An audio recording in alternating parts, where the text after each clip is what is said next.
Baik. Assalamualaikum warahmatullahi wabarakatuh. Waalaikumsalam warahmatullahi wabarakatuh. Ya, alhamdulillah malam ini saya bersama dengan salah satu penggiat pendidikan, masih muda, masih energik ya. Salah satu juga kemudian disebut bilang seorang dosen juga, kemudian seorang wartawan juga, dan kemudian juga salah satu senior di organisasi kepemudaan. Iya, siapa dia? Kita sapa dulu saudara Pak dosen kita, Adinda atau Kanda Jailani Tong. Barakallah. Siap. Gimana kabarnya, Bang? Alhamdulillah. Alhamdulillah, sehat-sehat ya? Alhamdulillah. Alhamdulillah. Ya, saya memulai dengan tanya kabar ya. Siap. Iya. Dan beliau ini tinggalnya satu kompleks dengan saya di perumahan. Ya. Mau kontak atau hubungin beliau ini harus cari waktu yang apa namanya yang tepat ya. Nah, kalau di sore hari ya dengan masih kesibukan apa namanya ngajarnya, di pagi hari juga sama ya, malam lah ya, malam pun kita harus sesuaikan karena jadwal beliau ini, karena setiap detik, setiap hari itu pasti otomatis dikejar berita-berita untuk naikkan ke portal media online. Iya Pak dosen, saya panggil Pak dosen ya. Bisa menceritakan aktivitas Pak dosen itu akhir-akhir ini apa, dan sekarang fokus berkecimpung di dunia apa? Silakan, bisa diceritakan, bisa dikasih omong potong sedikit. Oke, baik. Kalau kegiatan sehari-hari ya, palingan pagi misalkan antar anak ke sekolah, antar istri ke sekolah, terus nanti kan sekolahnya kan di wali kota nih ya, Bu Funin. Nah, nanti setelah antar, setelah itu balik lagi ke Alak nih. Nah, setelah itu selesai ngajar, nanti jam 10:30 jemput anak lagi di wali kota, terus antar lagi ke sekolah istri, terus balik lagi ke Alak. Nah, nanti sorenya itu baru jemput lagi mereka. Jadi ya gitulah. Makanya sampai sekarang tuh badan tidak naik-naik makanya. Badan tidak naik-naik, malah dompet yang lebih tipis lagi karena bolak-balik kan. Saya pikir dompetnya naik. Dompetnya lebih tipis ya.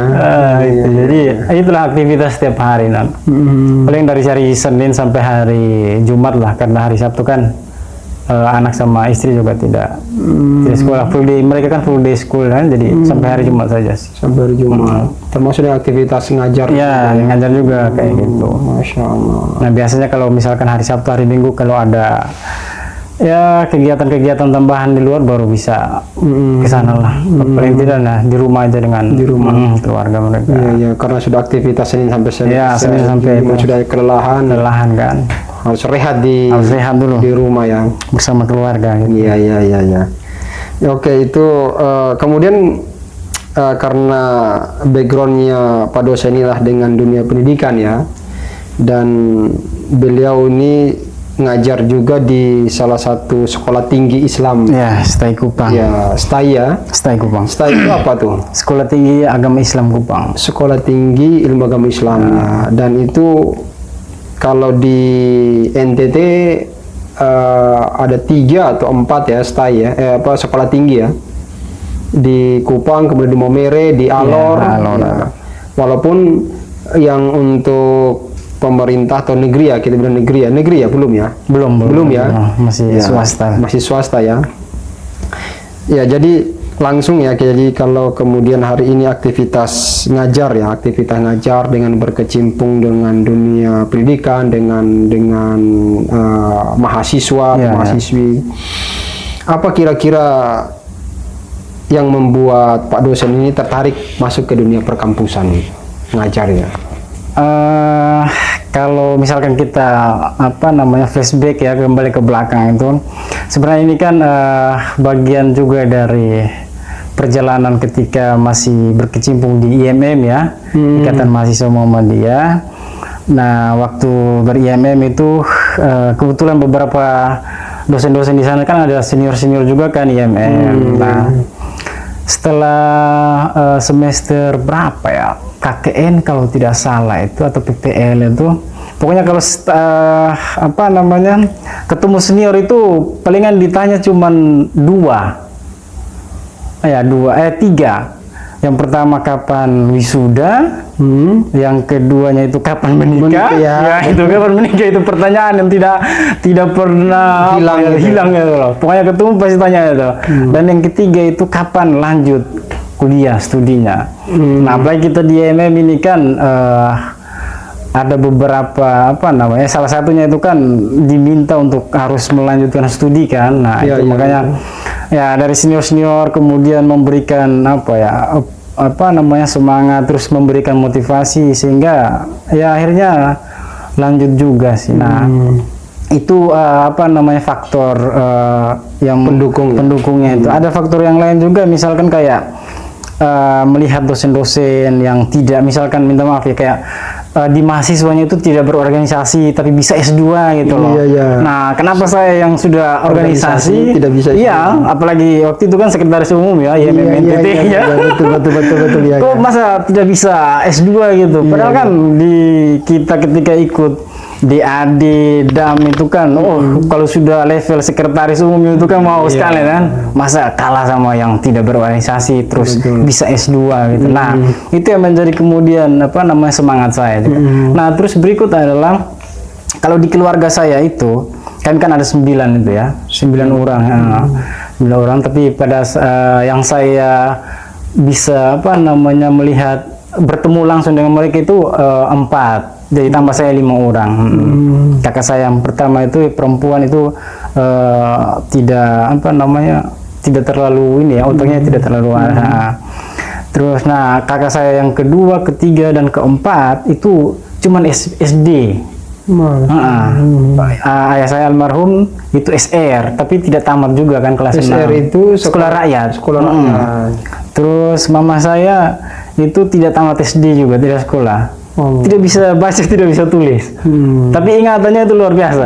Kalau kalau misalkan kayak ada orang yang mengutang terus datang bayar kan, pokoknya kalau sudah ada saya di situ, pokoknya dia buka saja, mamtua buka, ini nih dia punya, benar. Itu ingatannya luar biasa.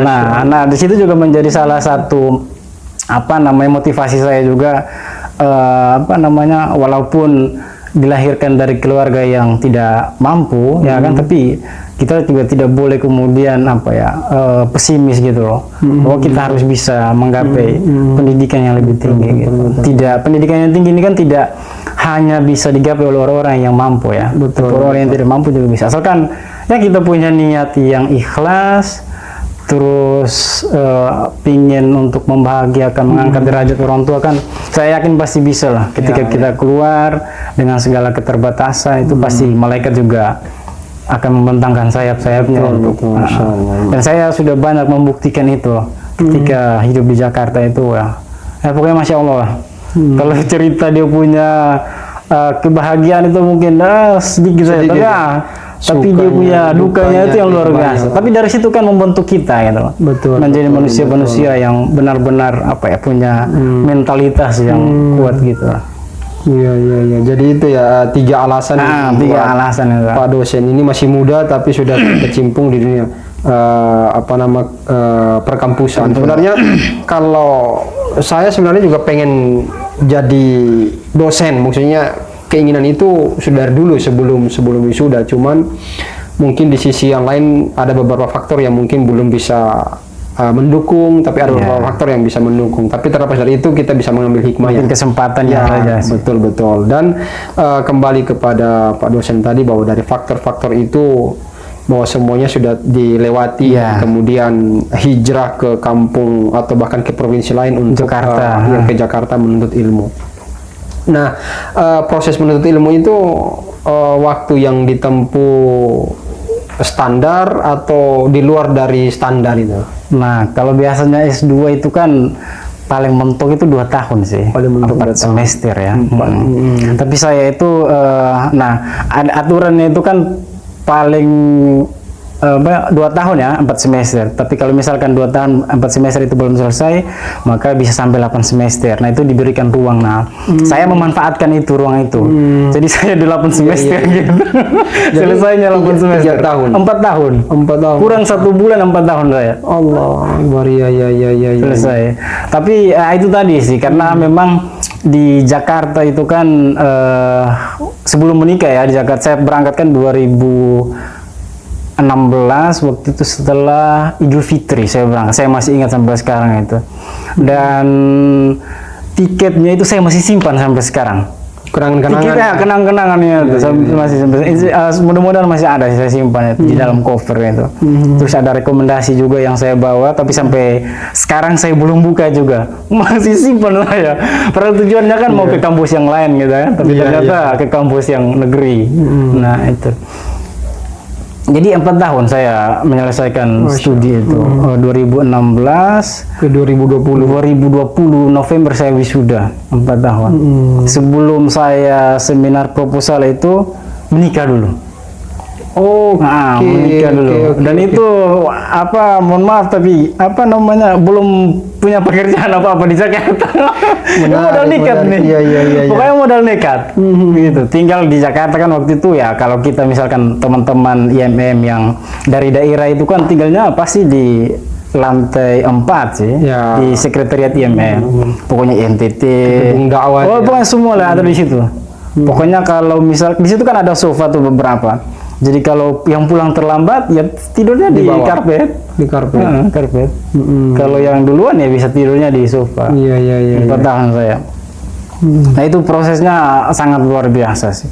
Karena setelah sempro, sebelum sempro saya menikah, terus bawa istri lah ke Jakarta. Tapi pisah dulu 1 bulan. Setelah menikah saya kembali ke Jakarta. Nikahnya di tempat istri. Nikahnya di tempat istri.